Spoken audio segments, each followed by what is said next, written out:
Assalamualaikum warahmatullahi wabarakatuh. Oke adik-adik, ketemu lagi di Kang Aif, cara belajar matematika. Oke, kita melanjutkan video yang kemarin ya. Kalau kemarin kita belajar bagaimana menggambar grafik fungsi kuadrat, gitu ya.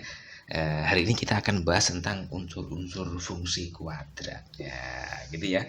Oke, sebelumnya, gitu ya, saya ingatkan dulu bahwasanya, gitu ya, BU. Bahwasanya BU itu apa? Bentuk umum. Nah, gitu ya. BUFK. Nah, gitu ya. Gitu kan ya. Bentuk umum fungsi kuadrat. Ya, gitu aja ya. Bahwasanya bentuk umum fungsi kuadrat itu adalah Y sama dengan AX kuadrat plus BX plus C. Nah, gitu ya. X-nya harus berpangkat 2. Nah, Y itu nanti deh ya. Y-nya. Nah, Y-nya ini boleh juga ditulis apa aja? Iya, pinter. Boleh juga ditulis Fx. Nah, gitu ya. Nah, bentuk grafiknya. Nah, jadi ya, bentuk grafik fungsi kuadrat itu nanti ada 2 bentuk. Nah, gitu ya. Bentuknya nanti kalau dia tidak terbuka ke atas, dia akan terbuka kemana? Terbuka ke bawah. Nah, gitu ya. Grafik akan terbuka ke atas kalau, gitu ya. Jadi grafik nanti akan terbuka ke atas kalau yang apa deh? Yang A-nya lebih dari 0. Jadi kalau A-nya di sini nanti positif, grafiknya pasti akan terbuka ke atas. Tetapi nanti kalau A-nya negatif, A-nya negatif, dia pasti akan terbuka ke bawah. Ini adalah A kurang dari 0. Nah, gitu deh ya. Jadi nanti kalau tidak terbuka ke atas, dia juga akan terbuka ke bawah. Oke, sekarang kita akan belajar apa sih unsur-unsur. Nah, oke. Unsur-unsur yang ada pada grafik fungsi kuadrat. Nah, unsur-unsur grafik fungsi fungsi kuadrat. Nah, jadi apa unsur-unsur grafik fungsi kuadrat? Ada beberapa unsur-unsur yang ada pada grafik fungsi kuadrat ya. Nah, yang pertama, nah gitu ya. Yang pertama, nah nanti ada istilah namanya pembuat nol. Pembuat nol apa? Pembuat nol fungsi. Gitu deh ya. Mana tahu pembuat nol fungsi itu? Nah, gitu ya. Pembuat nol fungsi itu yang sebelah mana toh? Gitu. Jadi kalau saya gambar gini deh. Nah, nanti kalau saya gambar gini ya. Misalkan ada sumbu apa ini? Iya, pinter, sumbu Y. Nah, ini ada sumbu X. Nah, gitu kan ya. Ya kan? Misalkan ada grafik fungsinya seperti ini. Nah, ini aja lah. Ya ini. Nah, gitu ya. Yang mana tuh disebut pembuat nol fungsi? Nah, pembuat nol fungsi itu adalah grafik yang koordinat grafik yang memotong sumbu X-nya di sini dan di sini. Nah, gitu ya. Ini disebut pembuat nol fungsi. Nah, gitu ya. Lah, disebut pembuat nol fungsi. Kalau grafiknya terbuka ke atas berarti ya ini pembuat nol fungsi. Tapi nanti kalau grafiknya dia terbuka ke bawah, seperti ini. Nah, gitu ya. Pembuat nol fungsinya yang mana? Ya yang memotong sumbu X. Yang memotong sumbu X itu mana? Ini. Lah, gitu deh ya. Jadi pembuat nol fungsi itu nanti bisa juga disebut, gitu ya. Bisa juga disebut titik potong atau tipot sumbu apa? Sumbu X. Nah, gitu deh ya. Nah, untuk mencari pembuat nol fungsi itu nanti deh, bagaimana caranya? Caranya, lah, kalau saya punya koordinat di sini itu kan yang nol yang sebelah mana? Ya yang Y. Jadi pembuat nol fungsi itu dicari dengan cara bagaimana? Diganti Y. Jika pembuat nol fungsi berlaku jika untuk aja ya, untuk Y sama dengan apa? nol. Gitu deh ya, bisa dimengerti? Bisa. Nanti contoh penerapannya kita bahas pada video selanjutnya. Yang jelas untuk mencari pembuat nol fungsi Y sama dengan 0. Itu mudah sekali. Nah, unsur yang kedua, nah sini aja lah, nah ini lah. Unsur yang kedua apa? Ada pembuat nol fungsi atau titik potong sumbu X. Nah, pasti ada tipot. Nah, tipot itu apa? Titik potong sumbu titik potong sumbu Y. Nah, gitu deh ya. Yang mana titik potong sumbu Y? Berarti yang sebelah sini deh. Kalau ini grafik, iya kalau ini grafik sumbu X, ini sumbu Y, ini sumbu X. Misalkan grafiknya di sini. Nah, gitu ya. Titik potong sumbu Y berarti ya ini. Nah, ini disebut titik potong sumbu Y yang memotong sumbu Y. Gitu ya, ini Y. Kalau grafiknya terbuka ke atas ini, tapi nanti kalau grafiknya terbuka ke bawah, ya yang mana? Ya yang memotong sumbu Y. Nah, dari sini ini disebut titik potong sumbu Y. Nah, titik potong sumbu Y nanti deh. Nanti. Nah, titik potong sumbu Y itu jika dan hanya jika. Y, gitu diingat ya. X-nya yang 0. Nah, kalau titik potong sumbu X yang 0 yang mana? Y. Kalau titik potong sumbu Y yang 0 yang mana? X. Nah, ini tolong diingat baik, Pak. Baik. Nah, ada titik potong sumbu X, ada titik potong sumbu Y. Unsur yang ketiga deh. Unsur yang ketiga. Nah, nanti ada istilah sumbu simetri.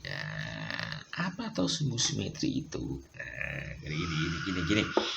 Kalau misalkan saya punya ini seperti ini gitu ya. Taruhlah misalkan inilah, ini aja lah, ini grafiknya modelnya seperti ini. Nah, gitu ya. Sumbu simetri itu adalah garis yang membagi grafik menjadi dua bagian yang sama. Nah, gitu ya. Jadi sumbu simetri boleh juga ditulis garis tengah. Garis yang membagi grafik ini menjadi dua daerah yang sama. Itu disebut sumbu simetri. Gitu ya. Kalau grafiknya terbuka ke atas, yang tengah-tengah. Nah, ini juga berlaku untuk yang terbuka ke bawah. Jadi terbuka ke bawah berarti kan gini. Nah, mana sumbu simetrinya? Ya garis tengahnya ini. Nah, ini disebut sumbu simetri. Jadi sumbu simetri itu apa? Membagi grafik menjadi dua bagian yang sama. Nah, untuk mencari sumbu simetri nanti rumusnya, nah gitu ya, sumbu simetri nanti rumusnya X sama dengan min B, min B per 2A. Tolong diingat-ingat X, ini saya kotai dulu aja lah, X sama dengan min B per 2. Jadi untuk mencari garis tengahnya nanti rumusnya min B per 2A. Apa tadi sumbu simetri? Garis tengah membagi grafik menjadi dua bagian yang sama. Bisa dimengerti dek? Bisa. Selanjutnya nomor 4. Oke. Lanjut lagi nomor 4. Apa nomor 4 dek? Ini nanti akan dikenalkan dengan titik. Titik puncak. Titik puncak atau titik balik. Atau titik apa? Titik ekstrim. Gitu deh ya. Mana atau puncak itu? Jadi puncak itu gini deh. Kalau ini ini misalkan seperti ini, gitu ya. Taruhlah misalkan grafiknya sini, ini aja lah. Gitu deh ya. Ingat tadi kalau garis tengahnya ini disebut apa deh? Sumbu simetri. Gitu ya, sumbu simetri. Maka yang ini deh, ini yang di sini itu disebut titik puncak. Gitu ya. Karena grafiknya terbuka ke atas, maka puncak ini disebut puncak. Puncak apa? Puncak minimum. Nanti disebut puncak minimum. Gitu deh ya. Nah, bagaimana kalau grafiknya terbuka ke bawah? Gitu. Kalau grafiknya terbuka ke bawah seperti ini, seret. Gitu ya. Ya ini, seret. Gitu ya.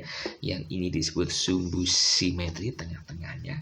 Koordinat ini pada sumbu simetrinya ini disebut titik puncak. Puncak ini disebut puncak apa? Puncak maksimum. Puncak apa? Puncak maksimum. Nah, puncak maksimum. Nah, tolong diingat. Nah, bagaimana mencari puncak maksimum nanti? Koordinatnya. Ini ya, ini yang sini X-nya. Maka untuk mencari puncak maksimum nanti koordinat ingat ini ya. Ini sama juga nanti min B per 2A, F min B per 2A. Jadi di sini nanti min B per 2A sumbu simetrinya, yang sini deh nanti ini podo karo F min B per 2A. Gitu deh ya. Bisa dimengerti? Bisa. Jadi nanti puncak. Nah, tolong titik puncak. Nah, titik puncak nanti memiliki koordinat X-nya. X-nya nanti sama dengan sumbu simetri. Maka Y-nya nanti adalah nilai dari F min P per 2A. F min P per 2A. Nah, gitu ya. Itu untuk mencari apa deh? Mencari puncak. Nah, gitu ya. Ini juga gitu. Nah, ini sama dengan ini. Nah, yang sini min P per 2A, apa? F min P per 2. Yang sini F min P per 2A.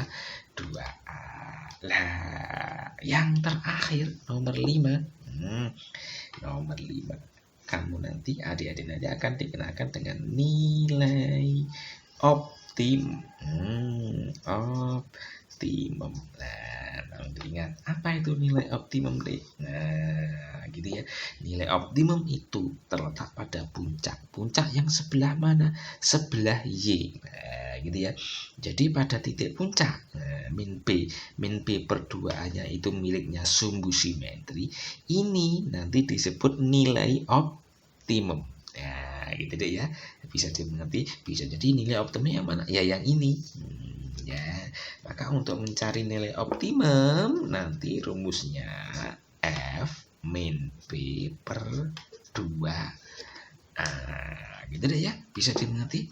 Bisa. Jadi ada 5 buah unsur-unsur yang ada pada grafik fungsi kuadrat. Penerapannya kita lanjutkan pada video berikutnya. Itu saja.